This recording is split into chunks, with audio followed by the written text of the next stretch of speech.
हिमालय की ऊंची चोटियों के बीच बर्फ से ढके पहाड़ों और दिव्य शांति के बीच स्थित है भगवान शिव का एक अत्यंत पवित्र धाम, केदारनाथ ज्योतिर्लिंग। केदारनाथ में स्थित यह मंदिर केवल एक तीर्थ स्थल नहीं, बल्कि आस्था, तपस्या और क्षमा का प्रतीक है। लेकिन आखिर क्या है केदारनाथ की कहानी और क्यों यह 12 ज्योतिर्लिंगों में इतना विशेष माना जाता है? आइए जानते हैं इसकी अद्भुत कथा। हिंदू धर्म में ज्योतिर्लिंग भगवान शिव के अनंत स्वरूप का प्रतीक है, एक ऐसी दिव्य ज्योति जिसका न आदि है और न अंत। भारत में स्थित 12 ज्योतिर्लिंगों में केदारनाथ का स्थान अत्यंत महत्वपूर्ण है। इसकी कहानी, कथा और इसकी ऊर्जा इसे खास बनाती है। भारत में स्थित 12 ज्योतिर्लिंगों में केदारनाथ का स्थान अत्यंत महत्वपूर्ण है।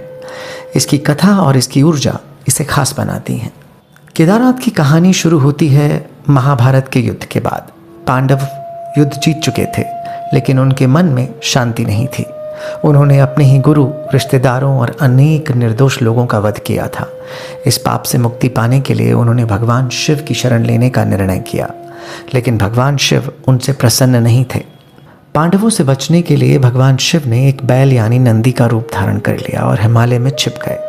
पांडवों ने उन्हें खोजने की बहुत कोशिश की। तभी भीम की नज़र एक अनोखे बैल पर पड़ी। उसे शक हुआ और वह उसे पकड़ने दौड़ा। जैसे ही उसने बैल को पकड़ना चाहा, वह जमीन में समाने लगा। भीम ने बैल के पिछले हिस्से को पकड़ लिया, लेकिन भगवान शिव अदृश्य हो गए। इसके बाद उनके शरीर के अलग अलग अंग विभिन्न स्थानों पर प्रकट हुए। केदारनाथ में उनका कुबड़ प्रकट हुआ और वहीं स्थापित हुआ केदारनाथ ज्योतिर्लिंग। बाकी अंग अन्य स्थानों पर प्रकट हुए, जिन्हें आज पंच केदार के नाम से जाना जाता है। उनकी भुजाएं तुंगनाथ में, उनका मुख रुद्रनाथ, नाभि मध्य महेश्वर और जटा कल्पेश्वर। पांडवों की भक्ति और समर्पण देखकर भगवान शिव अत्यंत प्रसन्न हुए।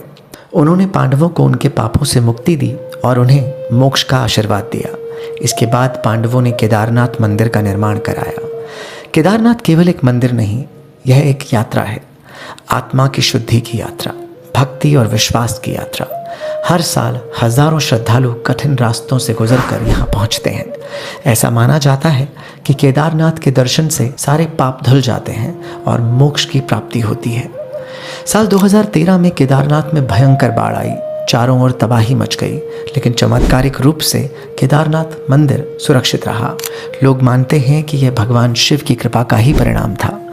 केदारनाथ की यह कहानी हमें सिखाती है कि चाहे हमारे जीवन में कितनी भी गलतियां क्यों न हुई हों, सच्ची भक्ति और विश्वास से मुक्ति हमेशा संभव है। हर हर महादेव।